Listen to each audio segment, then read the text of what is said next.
오늘 우리에게 주시는 하나님의 말씀은 디모데전서 2장 1절에서 15절까지의 말씀입니다. 하나님의 말씀을 봉독하겠습니다. 그러므로 내가 첫째로 권하노니 모든 사람을 위하여 간구와 기도와 도고와 감사를 하되 임금들과 높은 지위에 있는 모든 사람을 위하여 하라. 이는 우리가 모든 경건과 단정함으로 고요하고 평안한 생활을 하려 함이라. 이것이 우리 구주 하나님 앞에 선하고 받으실 만한 것이니 하나님은 모든 사람이 구원을 받으며 진리를 아는 데에 이르기를 원하시느니라. 하나님은 한 분이시요 또 하나님과 사람 사이의 중보자도 한 분이시니 곧 사람이신 그리스도 예수라. 그가 모든 사람을 위하여 자기를 대속물로 주셨으니 기약이 이르러 주신 증거니라. 이를 위하여 내가 전파하는 자와 사도로 세움을 입은 것은 참말이요 거짓말이 아니니 믿음과 진리 안에서 내가 이방인의 스승이 되었노라. 그러므로 각 처에서 남자들이 분노와 다툼이 없이 거룩한 손을 들어 기도하기를 원하노라. 또 이와 같이 여자들도 단정하게 옷을 입으며 소박함과 정절로서 자기를 단장하고 따은 머리와 금이나 진주나 값진 옷으로 하지 말고 오직 선행으로 하기를 원하노라. 이것이 하나님을 경외한다 하는 자들에게 마땅한 것이니라. 여자는 일체 순종함으로 조용히 배우라. 여자가 가르치는 것과 남자를 주관하는 것을 허락하지 아니하노니 오직 조용할지니라. 이는 아담이 먼저 지음을 받고 하와가 그 후며 아담이 속은 것이 아니고 여자가 속아 죄에 빠졌습니다. 그러나 여자들이 만일 정숙함으로써 믿음과 사랑과 거룩함에 거하면 그의 해산함으로 구원을 얻으리라. 아멘. 오늘 디모데전서 2장은 두 개의 그러므로 라는 말이 있습니다. 1절에 한 번, 8절에 한 번 있습니다. 이 그러므로 라는 말은 앞에서 했던 어떤 이야기에 대한 추가 지침이나 결론을 말할 때 쓰는 말입니다. 그러니까 이 2장은 바울이 어떤 새로운 다른 이야기를 시작하는 것이 아니라 전에 했던, 그러니까 1장에서 말했던 어떤 부분에 대한 추가 설명을 두 번에 나누어서 하고 있다는 것입니다. 그 1장에 말한 내용은 18절, 19절이라 할 수 있습니다. 제가 한번 읽어보겠습니다. 아들 디모데야, 내가 내게 이 교훈으로서 명하노니 전에 너를 지도한 예언을 따라 그것으로 선한 싸움을 싸우며 믿음과 착한 양심을 가지라. 어떤 이들은 이 양심을 버렸고 그 믿음에 관하여는 파선하였느니라. 전에 지도한 그 교훈으로 선한 싸움을 싸우고 믿음과 양심을 가져라 하는 지침, 이 지침에 대한 추가 설명이 2장입니다. 믿음의 선한 싸움을 싸우기 위한 실전적인 가르침인 것입니다. 그 두 가지 지침은 이것입니다. 기도, 그리고 신자의 태도입니다. 오늘의 말씀을 자세히 보면서 이 두 가지 주제와 그 목적을 생각하며 보면 흐름의 이해에 도움이 될 것입니다. 먼저 첫 번째로 기도입니다. 1절부터 7절까지의 내용인데 바울은 디모데에게 기도할 때 이렇게 기도하라 합니다. 1절, 2절 말씀입니다. 그러므로 내가 첫째로 권하노니 모든 사람을 위하여 간구와 기도와 도고와 감사를 하되 임금들과 높은 지위에 있는 모든 사람을 위하여 하라. 이는 우리가 모든 경건과 단정함으로 고요하고 평안한 생활을 하려 함이라. 기도의 네 가지 측면의 용어가 나옵니다. 간구, 기도, 도고, 감사. 간구는 구체적인 필요가 있을 때 하는 기도입니다. 무언가 부족한 부분의 필요를 구하는 기도입니다. 그리고 기도는 하나님께 올려드림을 뜻합니다. 대상을 하나님께 드린다라는 뜻을 가집니다. 그리고 도고는 타인을 위해 중보 기도하는 것을 말합니다. 그리고 감사는 말 그대로 감사하는 기도를 드리는 것입니다. 그런데 그 다음 2절에 보면 기도할 때 누구를 위해서 기도하라고 하냐면 임금들과 높은 지위에 있는 사람들을 위해서 하라고 합니다. 그 이유는 우리의 경건과 단정을 유지하고 고요하고 평안한 생활을 하려고 그렇게 한다는 것입니다. 높은 사람들, 임금이 올바로 서 있지 못하면 백성들은 평화와 안정을 누리지 못하게 됩니다. 그렇게 되면 사람들이 경건과 단정을 유지하지 못하게 된다는 것입니다.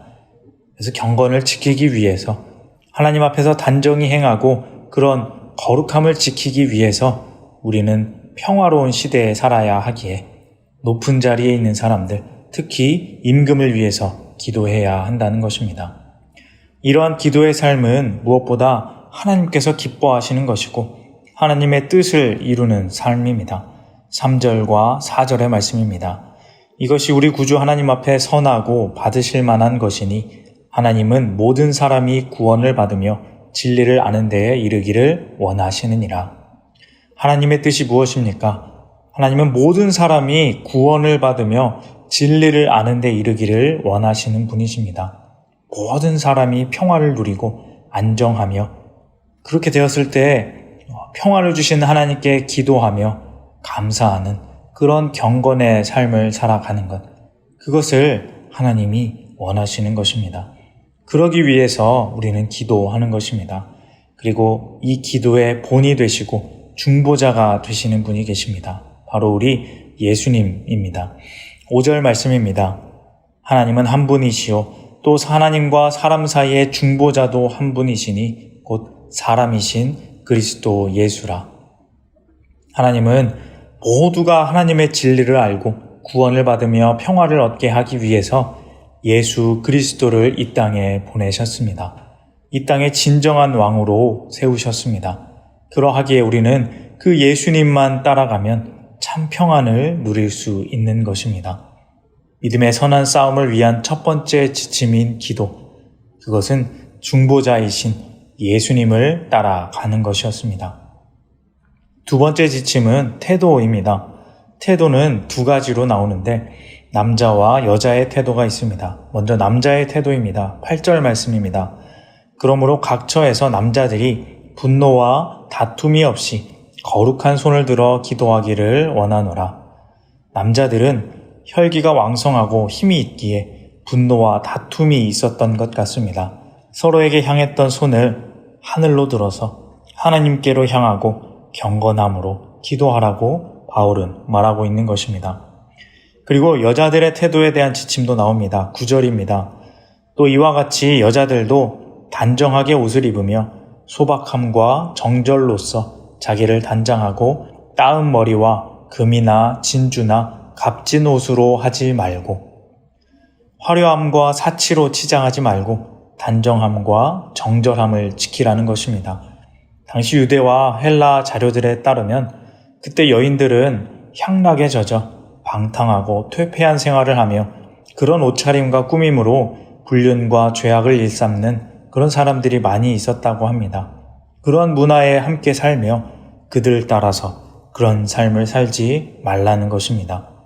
그리고 또한 11절에 보면 여성은 일체 순종함으로 조용히 배우라 라고 하는 약간 단호한 말씀을 하는데 이것도 그때 당시 상황을 좀 봐야 합니다. 로마와 에베소 문화에서 여성의 우월함과 권위를 주장하는 풍류가 성행했었고 그들을 통해 기독교 진리의 가르침을 회방하는 거짓 가르침이 일어나기도 했습니다.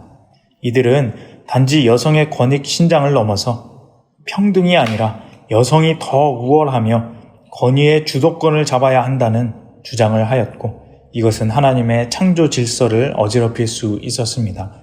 그래서 바울은 아담이 하와보다 먼저이다 라는 창조 질서를 내세워 여성은 조용하라고 조금 강하게 어필한 것입니다. 디모데는 바울보다는 조금 유한 사람입니다. 바울이라면 그러한 상황에 닥쳤을 때 강하게 말할 수 있었겠지만 디모데는 힘들 수 있습니다. 그래서 바울은 그런 디모데에게 힘을 불어 넣어주듯이 약간 강조하는 어투로 이렇게 말하고 있는 것입니다. 바울의 디모데와 그 교회를 향한 세심한 사랑의 마음을 알 수 있는 부분인 것입니다. 사랑하는 성도님 여러분, 오늘 말씀은 바울이 디모데에게 믿음의 선한 싸움을 싸우기 위한 두 가지 지침을 알려주는 부분입니다. 하나는 기도하는 것이고 하나는 태도를 가르치는 것이었습니다. 기도는 모든 이들의 평화와 구원을 위해서 해야 하는 것이고, 그를 위해서 참 중보자 되시는 예수님을 따라가는 것이 바로 진정한 기도임을 알려줍니다. 그리고 태도는 남자는 혈기와 다툼을 줄이고 여자도 나서지 말고 순종의 태도를 가져야 한다라고 합니다.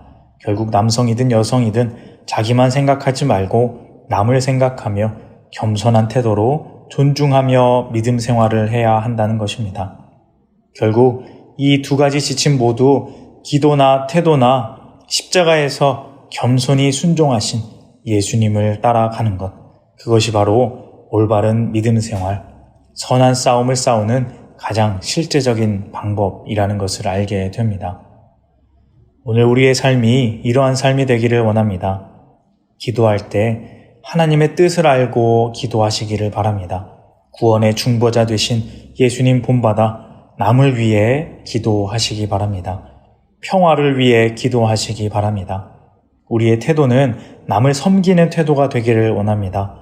예수님이 십자가로 죽음까지 내려가서 섬기셨듯이 우리도 사랑으로, 낮아짐으로 믿음의 길을 가기를 원합니다. 이것이 믿음의 선한 싸움입니다.